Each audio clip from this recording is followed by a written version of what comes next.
Vamos lá, gente, Romanos 12, verso 9, está escrito assim: o amor seja sem hipocrisia, detestai o mal, apegando-vos ao bem. Então vamos lá, gente.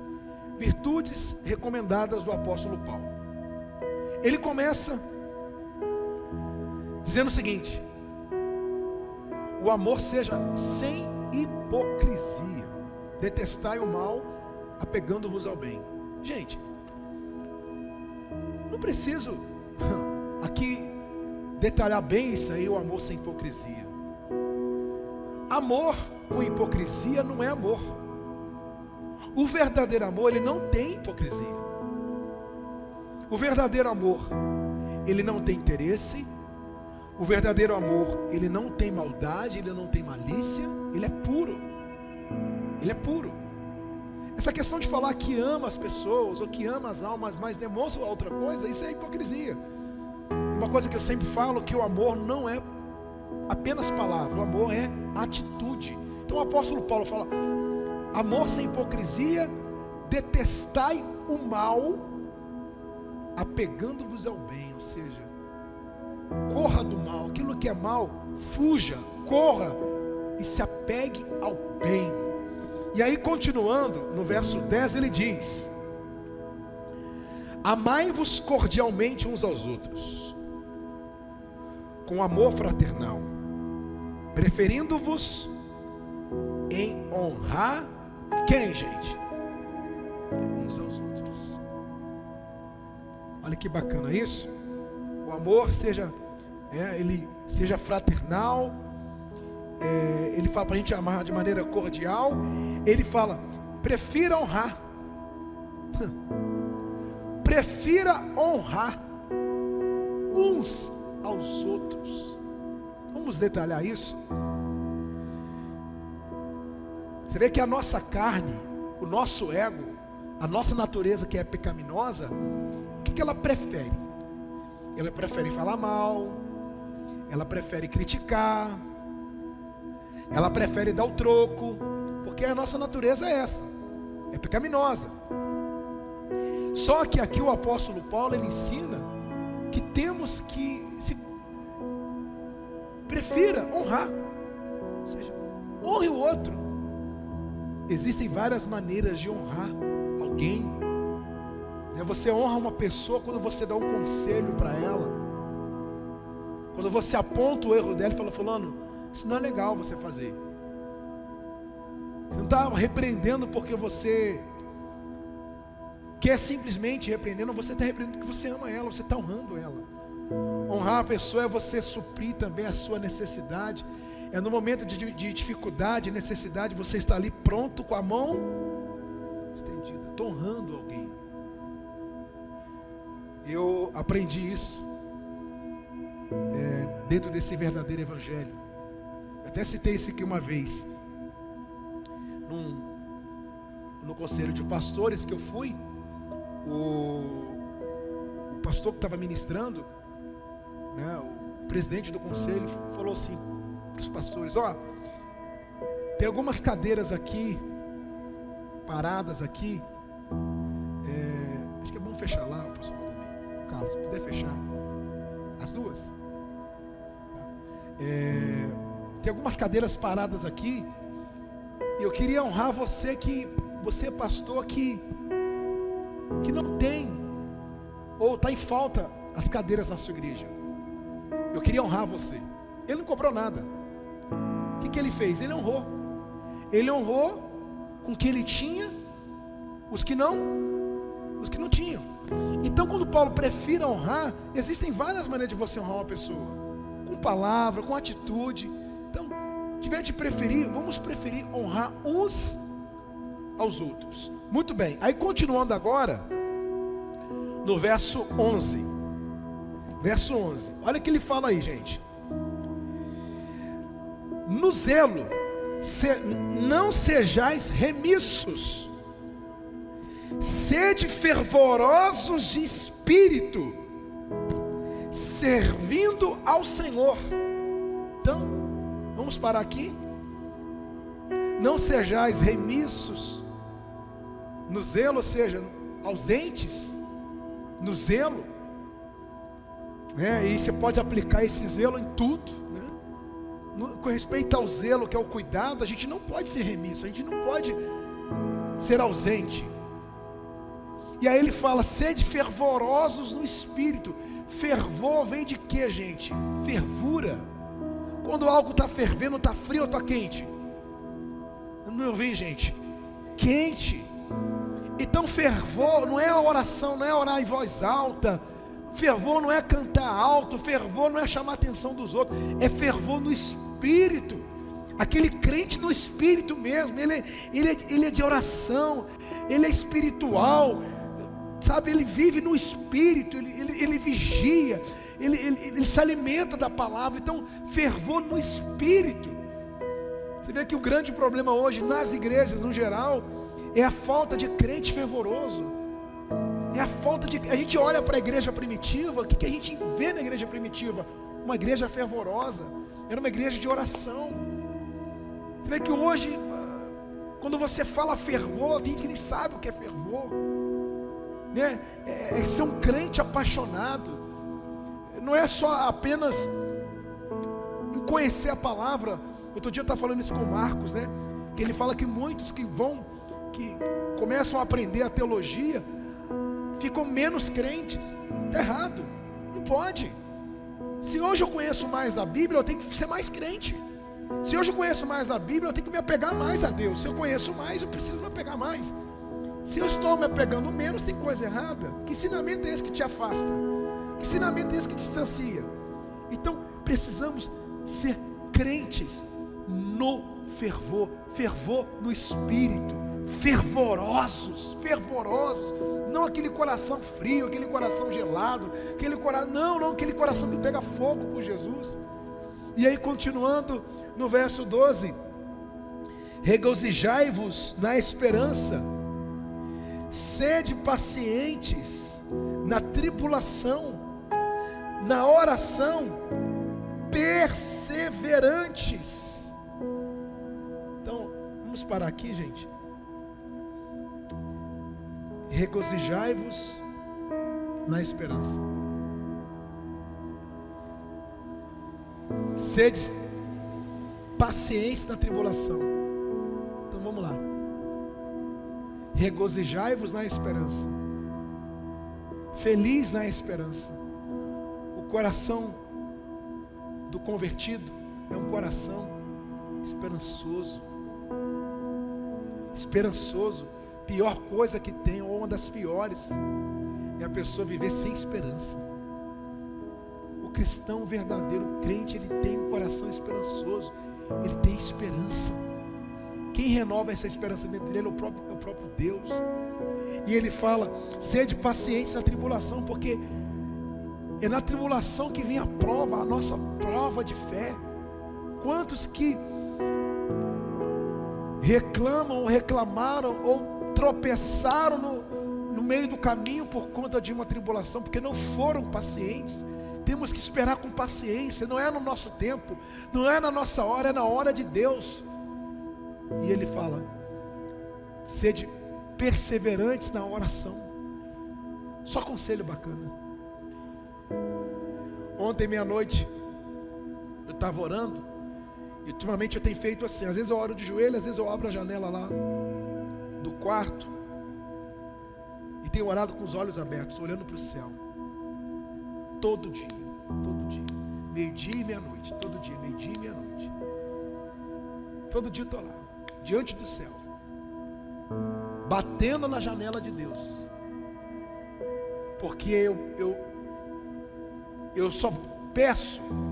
Não é só, a oração não é só para pedir, mas a oração você mantém o seu relacionamento com quem? Com Deus. Na oração Deus revela a vontade dele para a sua vida. Na oração você agradece, na oração você adora. Então precisamos ser perseverantes na oração. E continuando no verso 13: compartilhai as necessidades dos santos praticai a hospitalidade. Isso aqui, compartilhar as necessidades dos santos, pessoal, seria quase a mesma coisa de honrar um ao outro, que todo mundo tem necessidade. Eu não posso olhar só para mim, mas o meu irmão está ao meu lado, ele tem uma necessidade. Tem uma necessidade. Hoje eu conversei com uma pessoa, ela me contou uma coisa, eu achei interessante, que ela foi ao médico, e o médico receitou um montão de remédios para ela. Ninguém gosta de tomar remédio, né? Antibiótico e tal. E esses remédios, o valor dele na farmácia, todos eles ficaram no valor de R$100. E aí, quando ela estava lá no balcão da farmácia, perguntando para o farmacêutico, quanto vai ficar tudo? R$100. Ela, poxa, cadeira, R$100. E aí ela foi para a fila do caixa. Quando chegou na fila do caixa, tinha uma senhora com um pacote de fraldas geriátricas na mão e catando moeda para pagar a moça do caixa. E ela contou, e quando deu R$50, uma senhorinha de idade, ela falou, minha filha, falou para a moça do caixa, não vou levar não, vou deixar. Aí a moça do caixa ficou tão constrangida, falou, vou fazer o seguinte, eu vou deixar separada para a senhora aqui, e quando a senhora voltar aqui, a senhora pega comigo. E essa pessoa que me contou, estava atrás da senhora, falou assim, ela já tinha saído e perguntou para a moça do caixa, quanto ficou as fraldas? R$50. Falei, eu vou pagar para ela. Pagou rapidinho, a senhora já estava lá de fora, correu lá e entregou. Essa pessoa falou para mim o seguinte, ali eu vi a minha necessidade de R$100, mas eu vi que tem gente que passa problemas piores do que eu. Porque quando ela entregou a fralda para essa senhora, a senhora falou assim, você não sabe o favor que você me fez. Contou a situação do marido que usa a fralda. Então, nós temos as nossas necessidades, mas os outros também têm. Aqui santos eram os cristãos, os que estavam ali, os que compartilhavam da mesma fé. Mas só que hoje nós não olhamos apenas para quem está ao nosso lado aqui na igreja, mas quem está onde, gente? Onde, pessoal? Lá fora. E aí, continuando no verso 16, ou melhor, verso 14: abençoai os que vos perseguem, abençoai e não que, gente, amaldiçoe. Vou falar uma coisa para vocês. Acho que tem um som tocando aí, Carlos. Acho que tem um som voltando, não tem?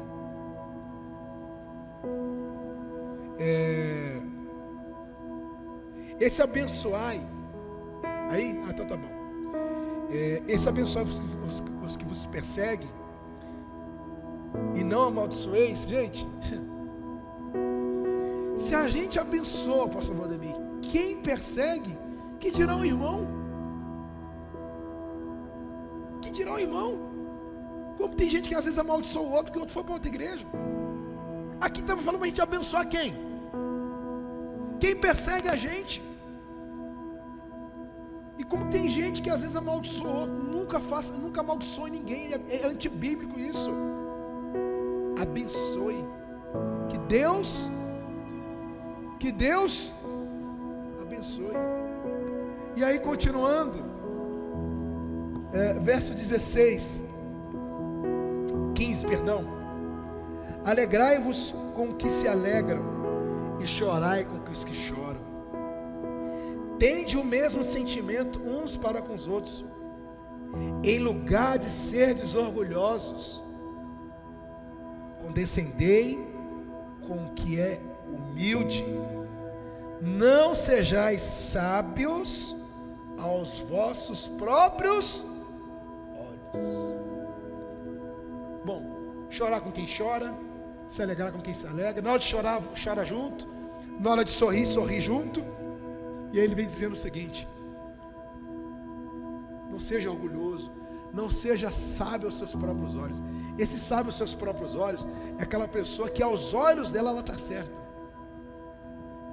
E muitas das vezes, pessoal, aos nossos olhos estaremos errados. Precisamos que alguém chegue para nós e fale: olha, você está errado. Ou até mesmo a palavra de Deus. A pessoa que é sábia aos olhos dela, ela não está pronta para aprender. Nós não podemos ser sábios aos nossos próprios olhos, né? Aquela frase, né? Quem acha que já sabe de tudo, nunca vai aprender nada.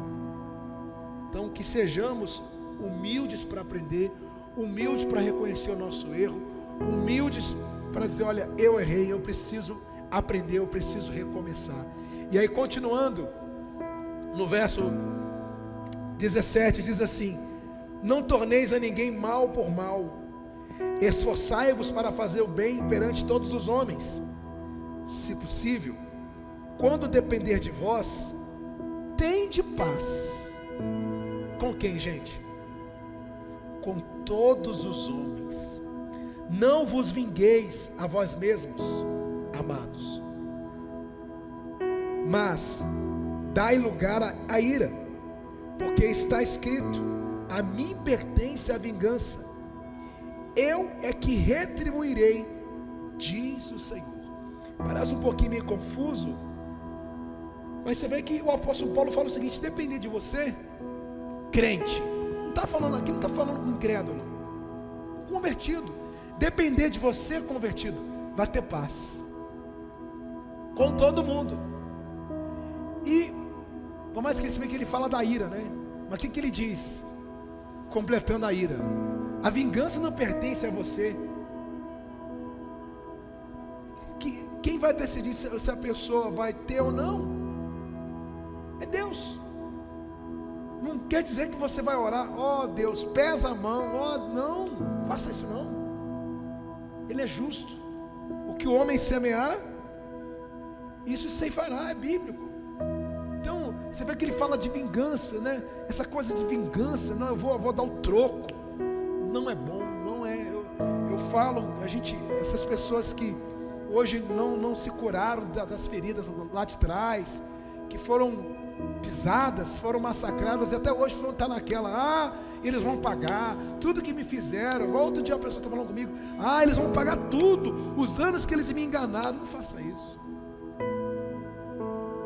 Viveu o que tinha que viver, bola para frente, porque coração vingativo não é um coração bom.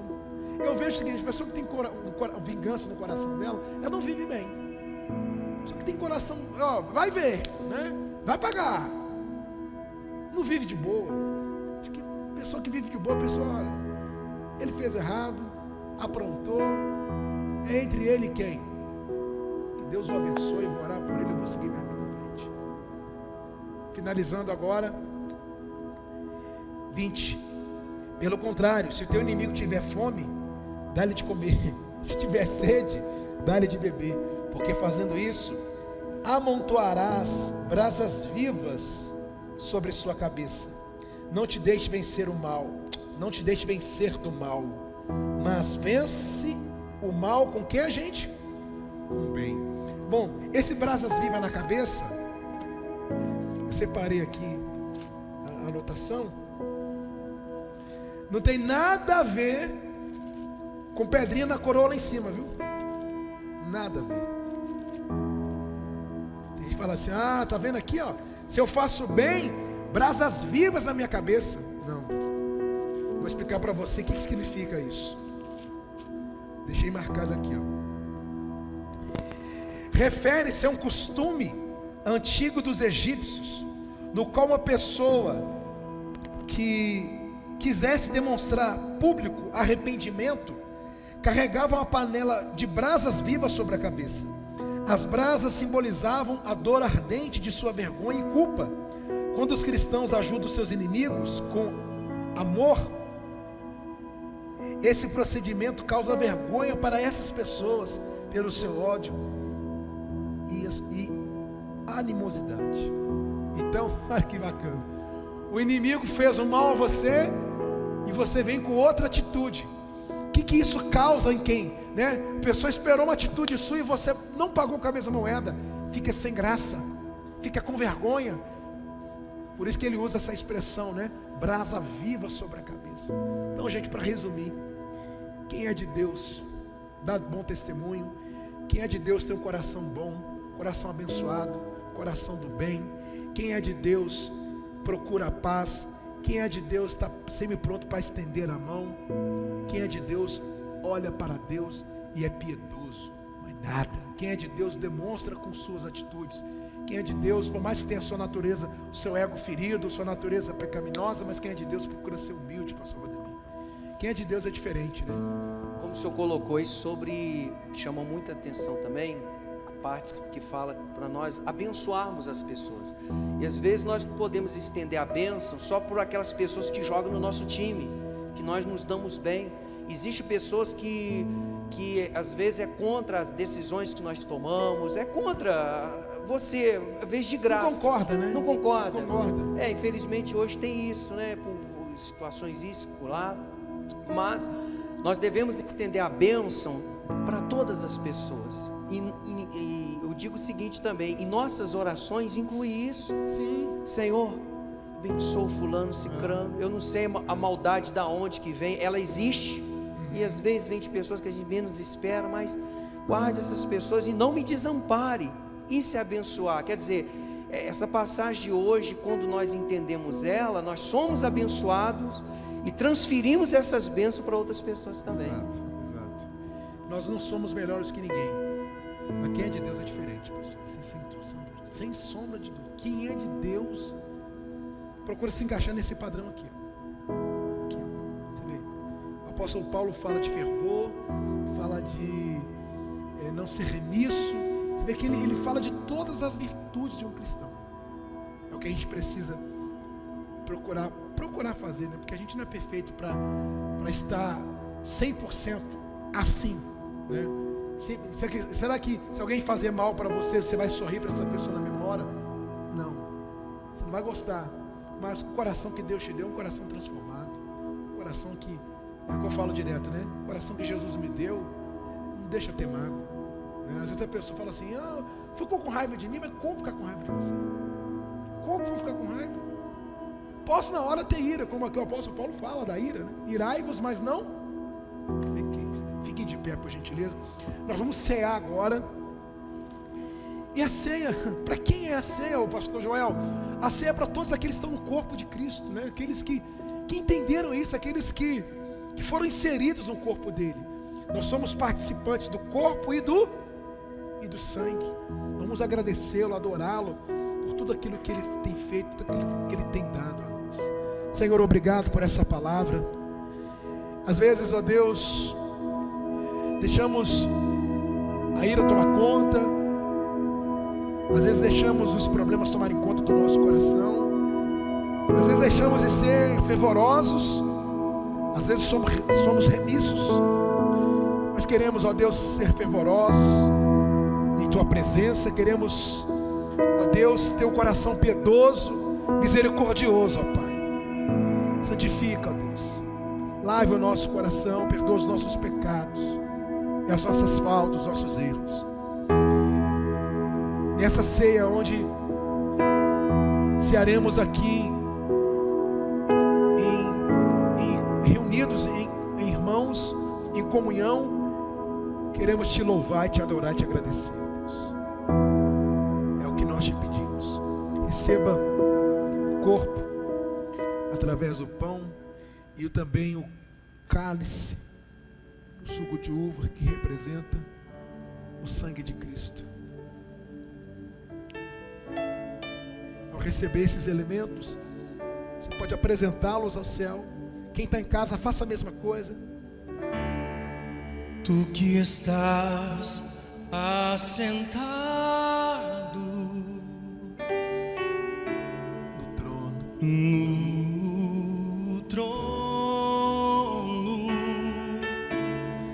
sempre reinando, sempre reinando, soberano,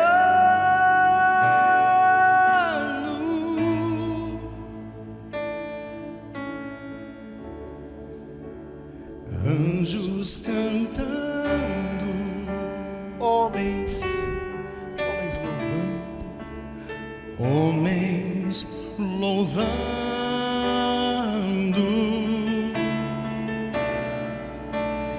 Deus reunindo o seu povo, o seu povo.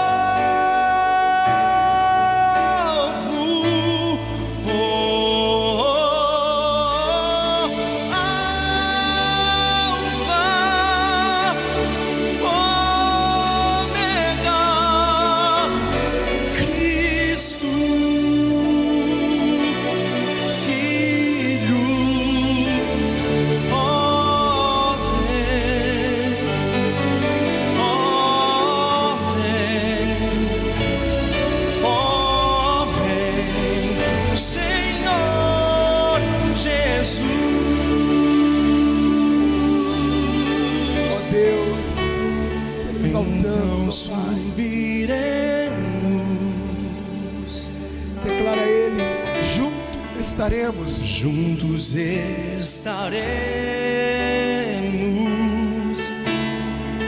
no grande dia, no grande dia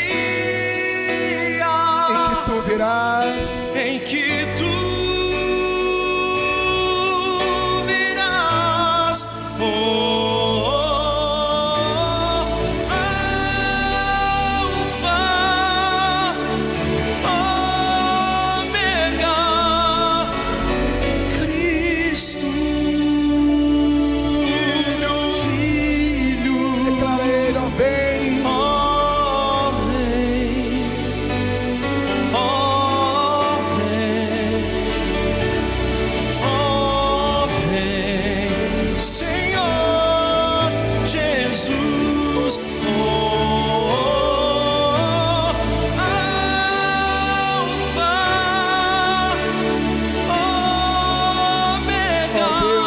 exaltamos, ó Pai, Cristo, e desejamos, ó Deus, Filho,